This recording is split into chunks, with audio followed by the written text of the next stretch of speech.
Hai guys, jumpa lagi kita di episode kali ini.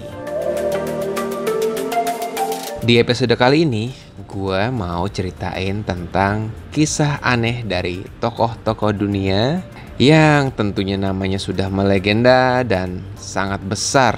Tapi sebelumnya nih, thank you banget buat kalian yang udah pada support kami sampai sekarang. Dan buat kalian yang belum pada subscribe, yuk di subscribe nih channel keren kita nih. Tinggal diklik icon subscribe di bawah kanan itu. Dan jangan lupa nih buat kalian share-share juga ya ke teman-teman kalian semua kalau ada channel keren Daily Netizen. Thank you.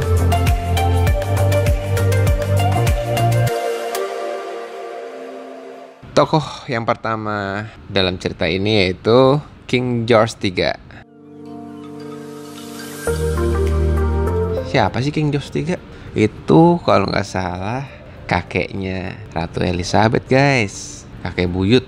Nah, menurut cerita King George III katanya memiliki kelainan jiwa guys, atau lebih dikenal pada saat itu tuh bipolar ya kalau nggak salah. Selain itu ada juga nih ceritanya tentang beliau kalau urinnya itu katanya berwarna biru.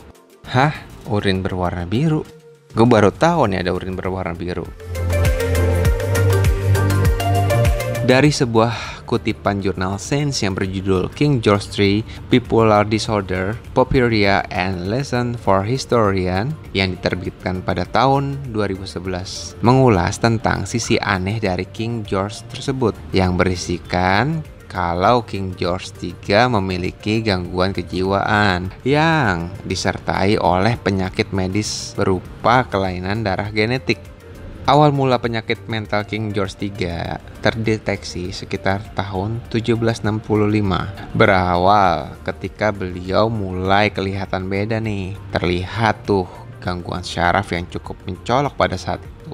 Lalu pada tahun 1788 terjadi nih perubahan yang sangat signifikan dari gejala penyakit syaraf menjadi penyakit kejiwaan. Kayak di film Game of Thrones nih, Mad King, bapaknya Khaleesi. Lalu pada tahun 1810, King George III ditetapkan sebagai raja yang gila permanen. Penyakit gangguan kejiwaan tersebut diduga adalah penyakit keturunan nih guys. Kayaknya gue pernah denger nih cerita ini nih. Oh iya, waktu itu gue sempet nonton nih film The Crown yang ada di Netflix. Sempet tuh diceritain tuh ada part yang tentang penyakit keturunan kejiwaan.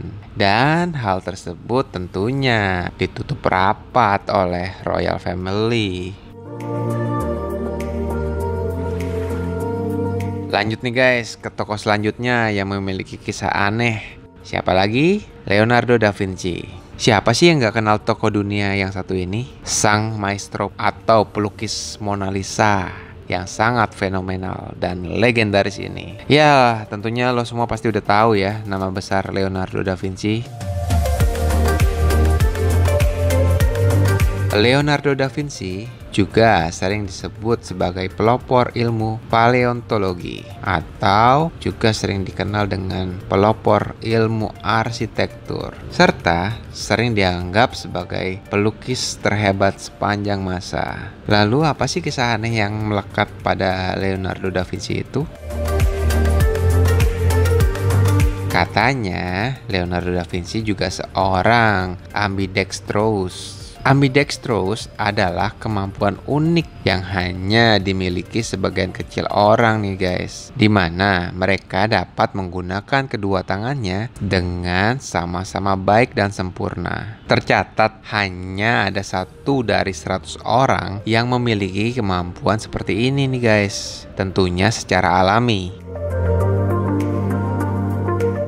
Leonardo da Vinci terlahir sebagai anak kidal. Namun, sejak muda, dia sudah belajar menulis dengan tangan kanannya. Ya, mungkin pada era tersebut kemampuan itu masih dianggap aneh ya guys. Tapi kalau menurut gua sih, itu suatu kelebihan ya, bukan suatu keanehan. Tapi kenapa ya orang-orang di dunia itu bilang itu suatu keanehan? Ya, beda-beda sih kalau menurut gue itu ya gift. Dia tokoh atau sosok yang memiliki kemampuan di atas rata-rata orang pada umumnya. Jadi ya kayak diberikan mukjizat lah, dia tuh dikasih kelebihan bisa melukis dengan cara yang sangat luar biasa. Lanjut nih guys ke tokoh ketiga nih, yang menurut berita di dunia beliau juga memiliki kisah aneh. Ya, ini adalah kisah dari sang maestro Mozart yang sangat legendaris itu. Siapa sih guys yang gak kenal Mozart? Ya, gue juga masih suka sih denger lagu-lagunya Mozart. Mozart adalah sosok musisi yang sangat melegenda sepanjang masa. Mozart merupakan komposer terhebat di dunia. Karya-karyanya pun melekat sampai saat ini, seperti Simfoni nomor 40, Piano Sonata nomor 16, dan The Magic Flute tentunya. Lalu masih banyak lagi lah karya-karya dia yang melegenda.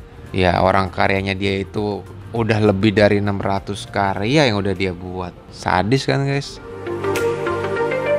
Sang legenda Mozart juga terkenal dengan keambisiusannya nih guys dalam menciptakan sebuah karya. Tapi katanya Mozart juga punya kisah menyedihkan di balik musik-musiknya yang sangat hebat. Ternyata Mozart terlilit hutang yang sangat banyak. Karena apa ya? Ya udah pasti karena gaya hidupnya yang sangat hedonisme.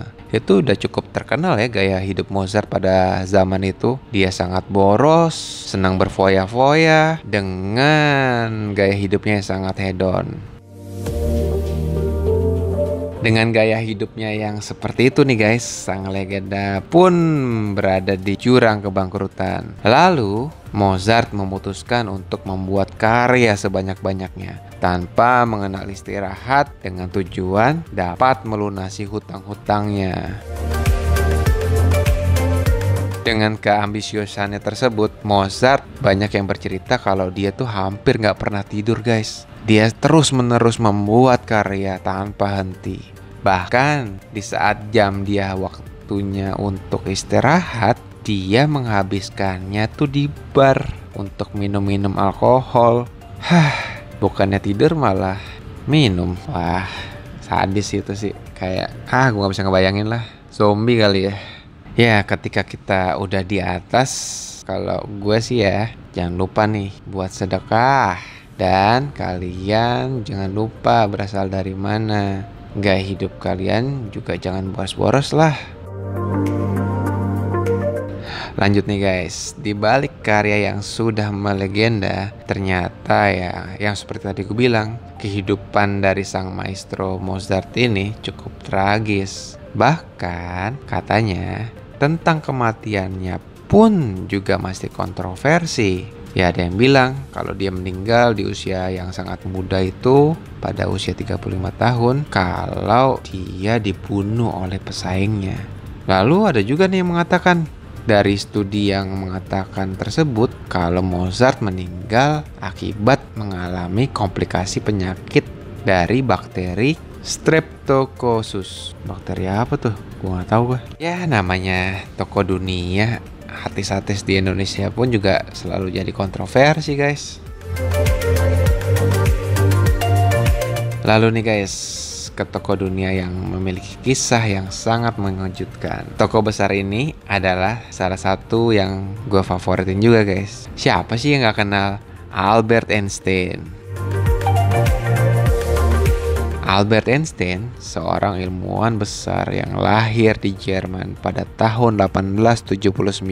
Einstein dikenal kebanyakan orang sebagai fisikawan yang sangat dikagumi oleh seluruh dunia, termasuk gue. Lo juga pastinya guys. Terlepas dari kehebatannya dalam meramu rumus-rumus sains yang sangat rumit, ternyata Einstein memiliki kisah yang unik sampai kematiannya nih guys. Contohnya, ada banyak kalangan orang yang tidak bisa membiarkan Einstein meninggal dengan tenang. Ada nih seorang ilmuwan yang mencuri sebagian otak Einstein untuk dijadikan objek penelitian. Wah, kacau juga nih ilmuwan yang satu ini nih, meneliti otak Einstein guys.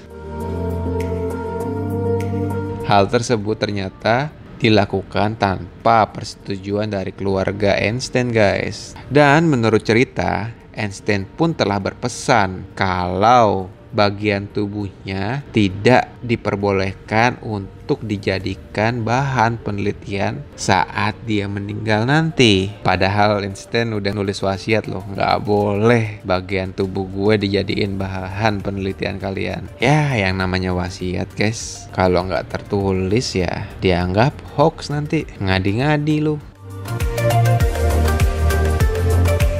Lalu kasus tersebut akhirnya terungkap nih guys, siapa yang mencuri bagian otak Einstein tersebut. Walaupun terungkap, keluarga dari Einstein tidak menuntut apapun nih guys kepada pelaku. Bahkan akhirnya pihak keluarga Einstein berkenan kalau sebagian dari otak Einstein yang telah dicuri tersebut diperbolehkan untuk dijadikan objek penelitian demi kepentingan sains. Dan kini potongan otak Albert Einstein masih ada nih guys di Museum Mather, Philadelphia, Amerika Serikat. Ya kalau kalian mau ngeliat otaknya Albert Einstein, cus terbang ke Philadelphia. Ini semua di luar akal sehat gue sih. Sampai ya ada orang yang rela untuk nyuri otak guna dijadikan objek penelitian. Ya, semoga hal tersebut banyak faedahnya dan manfaat bagi umat manusia. Thank you ya guys sudah nonton episode kali ini sampai selesai. Oh iya, kalau kalian punya saran dan rekomendasi yang ingin kalian ceritakan, silahkan di komen di bawah ini. Nanti buatku jadikan bahan acuan untuk di episode berikutnya. Thank you ya guys. Sampai jumpa minggu depan. Bye bye.